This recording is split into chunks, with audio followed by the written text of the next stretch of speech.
Followers lama tuh bisa nerima gue yang baru gitu. Bukan gue yang baru sih, sebenarnya gue yang lama. Oke, assalamualaikum teman-teman semua. Balik lagi di channel Rizky Udo. Nah, kali ini gue lagi sama Will dan Alamsyah.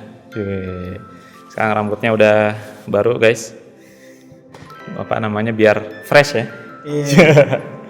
Nah, kali ini gue sama Wildan bakal ngobrol banyak teman-teman tentang how to be a content creator kali ya. Gue juga pemula sih, Bung. Oh gitu. Soalnya gini, ini kan channel gue ini gue udah mulai rutin 2 tahun terakhir kan. Pemicunya itu karena gue suka nge-host. Akhirnya gue bikin konten ngobrol-ngobrol nih kayak gini nih. Pemicunya waktu itu sama caleg bro, waktu itu bro. Oh, Waktu... politik ya bapak ya? Iya. Tapi sepi yang nonton. Politik bang. Oh gitu ya. Akhirnya makin kesini karena emang gue udah nikah kan. Akhirnya gue bikin lah konten sama istri gue, ngobrolin banyak hal. Gitu. Jadi kalau teman-teman mau nonton nanti bisa cek di channel gue. Nah, hal pertama nih mau gue tahu dari lo, dan lo sebenarnya mulai bikin konten itu kapan? Kan katanya lo mulai dengan film pendek dulu ya. Iya. Nah itu mulai kapan, terus kenapa mau bikin konten? Gue 2015 sih, seingat gue ya. Seingat gue tuh 2015 gue udah mulai bikin konten. Itu awalnya bukan film pendek, sketsa gitu. Oke. Kayak misalkan, woi bang, standar. Padahal standarnya nggak turun. Pas udah ini muka lu standar, gitu aja sih. Gitu. Terus merambah ke film-film pendek karena gue suka nulis kan, gue tulis lah cerita-cerita. Gitu dari 2015 sih gue kayak gitu. Ya. Gue dulu 2015 tuh masih ngurusin politik emang. Karena gue dulu ketua BEM. Oh, di kampus. Itu masih sosok demo-demo gitu lah. Iya. Nah, terus apa yang membuat lu pada akhirnya ngerasa oh kayaknya karya gue bagus nih, bisa diterima banyak orang. Apa tuh yang bikin lu ngerasa gitu? Gue nggak pernah ngerasa kayak gitu sih. Sampai sekarang gue merasa karya gue tuh masih kurang, karya gue masih banyak kritik, karya gue juga masih banyak perlu asupan-asupan orang yang sangat hebat. Jadi gue nggak pernah puas dalam berkarya. Misalkan kayak kenapa gue selalu nambah buku gue, karena gue ngerasa buku gue tuh belum kayak nemuin jati dirinya gitu, makanya gue tambah. Karena menurut gue karya yang bagus bukannya satu karya yang bagus, tapi ketika orang itu udah menghasilkan banyak karya, baru bisa dibilang bagus. Itu kan bagian dari proses kan. Sama kayak kita nge-YouTube, dulu gue YouTube nggak ada yang nonton gini, alhamdulillah sekarang udah ada yang nonton gitu. 1 juta subscriber. Alhamdulillah. Itu kan hanya angka. Iya, betul. Nah, berarti istilahnya apa ya, regenerasi produk kali ya. Dengan banyaknya portofolio, dengan banyaknya konten yang lo hasilkan, maka itu membuat lo apa tanda kutip candu kali ya buat bikin lagi, apa gimana? Iya, gue candu sih enaknya dalam berkarya tuh kayak candu aja gitu. Tanpa mikirin penilaian orang. Cuma kalau sekarang agak berhati-hati sih, karena followers juga udah lumayan banyak. Jadi ketika gue membuat suatu karya ya, dan gue bikin karya itu tuh nggak bisa atas diri gue sendiri. Gue harus ngelihat siapa yang nonton, siapa yang memperhatikan karya gue. Jadi harus lebih berhati-hati sih kalau sekarang.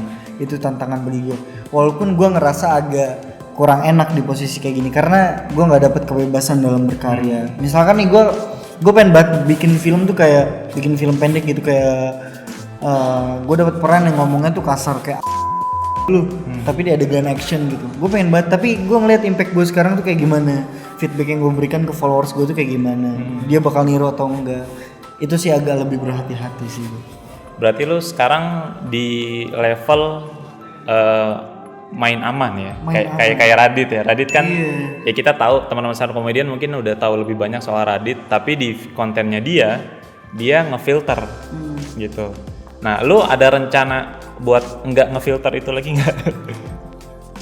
Ada mungkin nanti kali ya, kalau udah beberapa followers baru masuk dan followers lama tuh bisa nerima gue yang baru gitu. Bukan gue yang baru sih, sebenarnya gue yang lama gitu. Karena gue kan naiknya juga ini gitu gara-gara Ricis gitu kan. Tapi kayak ya udah, ya emang harus kudu dihati-hatiin dulu kontennya gitu. Jadi nggak bisa asal jeplak gitu. Kadang emang menurut kita lucu, kadang menurut kita bagus, belum tentu kata orang bagus atau lucu. Gitu. Ya, karena kita nggak bisa bikin setiap orang senang dengan apa yang kita buat ya. Nah, lu memulai karir lu di YouTube itu dari komunitas kan? YouTuber Depok Iya. sama anak-anak gitu kan. Lalu sempat bikin Rewind 2017, 18 gitu kan. Apa sih yang bikin lu ngerasa kayaknya ada nih orang-orang yang mau bikin YouTube Rewind regional bareng gua dan teman-teman yang lain di saat 2017 itu memang lagi libur ya Rewind Indonesia waktu itu ya. Pada saat itu kepikirannya adalah pertama enggak sih, kita kan ada grup lain dulu. Terus kayak udah nih ada satu yang ngumpulin, Aldi Rianto dulu namanya, ketua YouTuber Depok. Dikumpulin sama dia, akhirnya kita ketemu, bahas-bahas Rewind, kira segala macam, jadilah gue nulis naskahnya. Terus waktu itu di direct sama siapa ya? Gue lupa. Rahmat ya. Rahmat, ininya Nasgul, temennya Nasgul. Terus habis itu 2018 gue jadi sutradaranya Ogun, gitu sih. Tahun kemarin talent Aja. tahun ini Ini talent aja juga. iya. Karena gue pengen kayak yaudah anak-anak YouTuber Depok yang baru aja yang gerak gitu. Maksudnya gue sama Ogun kan udah pernah gitu. Jadi kayak berbagi job desk aja sih, berbagi pengalaman. Gini loh rasanya megang anak-anak yang susah diatur gitu kan. Maksudnya iya loh, karena kita yang pertama tuh kita jarang banget ketemu. Sekalinya ketemu kita proyekkan yang dimana proyek itu gede gitu. Gede bukan dari segi profit ya, tapi untuk kebaikan bersamanya. Jadi ya udah, gimana nih? Wah pokoknya itu emang agak pusing sih, gitu. Siap. Gue ngerasain sih. Tahun lalu kan gue jadi talent koordinator kan. Yang mana isi grup tuh ada 100-an orang. Terus gue harus ngontakin satu-satu, nyocokin jadwal. Oh itu ambiar banget sih. Itu memang agak susah sih. Apalagi udah ada yang udah kerja. Terus kalau kita ngambil weekdays ada yang sekolah. Kalau ngambil weekend ada aja yang pergi sama keluarga. Itu kan yang susah. Itu dimana apalagi syutingnya cuma dikasih pinjam alat cuma 2 hari atau 1 hari doang kan, itu PR banget. Siap. Nah tapi lu ada apa nggak sih ngerasa 2017 udah bikin nih tanda kutip seadanya gitu ya. Apa yang membuat lu wah kayaknya 2018 harus ada lagi nih? Itu pertama itu yang pengen ngadain tuh siapa ya? Gue lupa. Pokoknya intinya terus gue diajakin lah. Gue bilang ke Ogun, kalau lu yang ngedirect gue mau cu. Gue gituin. Akhirnya ya udah Ogun tuh yang megang. Terus gue mau lah gue. Tadinya tuh 2018 gue udah gak mau gabung. Udah capek gitu kan, udah malas gitu karena nggak ada uangnya juga. Karena 2018 gue udah sukses udah lulus. Udah lulus SMA. Terus juga kayak lebih mikir ke pekerjaan gitu loh. Idealisnya udah ke kerja gitu. Yang emang real gitu ya. Yang menghasilkan. Tapi setelah gue pikir-pikir, gue juga harus ada waktu untuk berkarya bareng teman-teman gue di komunitas gue gitu sih. Dan ternyata 2018 itu hampir 1 juta view. Iya, itu tersukses sih. Nah itu ekspektasi lu dan tim waktu itu gimana tuh?